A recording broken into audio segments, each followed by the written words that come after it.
gawin sa pagsubok sa buhay na kailangan kong harapin. Pag-upo, di ko mawari ba't kailangan mangupo. Turo ng guro sa lahat na kailangan nyo sumunod. Nung nakuha ang mensahe, tinanggap na malugod. Unti-unti ko nang nakuha kung paano ba sumunod. Kahit pagkapaka pa lang noon, sabi pumasok lagi kahit pa maambon. Tinuloy ko lang palagi kahit sa numantong. Na sakali may magbago sa buhay ko sa ngayon. Panay ang sulat sa pisara, sagad hanggang tumama at pumasok sa isipan kung ano ba ang pangarap sa paglipas ng taon. Sundalo gusto ko nun, ano man ang maisipan ay lahat yun gusto ko yun. O kaya patawad sa batang ako, hindi ko man nakuha kung anong gusto mo. Di ko rin nalinta nang naging makata sa tinta.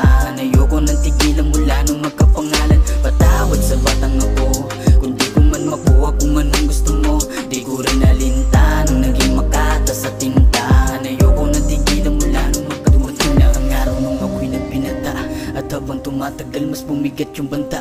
Di ko sukat akalain ito ang simula ng buhay na kinamulatang kumula umpisa.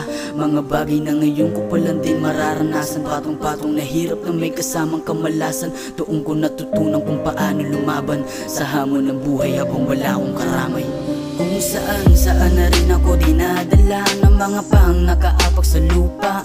Mga malingin, akala kong tama kung hindi ko nagawa nung ay maayos na sana. Hanggang sa natutunan kong isulat ang kwento. Mga sugat ng kahapon ko'y nilapat sa berso. Inaral lang umawit sa tunog na katsyempo. Minahal ko ang pagsulat sa isipan tinerno. Minanghinaan ng loob noong di pa kilala. Mga papuri kahit minsan di mo lang madama. Kaya akala ko noon iwan ako sa iba. Ilang taon lang ang lumipas at doon nagsimula. Sa entablado ay nauutal nung una kong tapak. Tanong ko sa sarili ba't hindi mo makaya. Mga naniniwala sa akin ay bilang lamang. Hanggang sa nahubog tinawag na akong makata.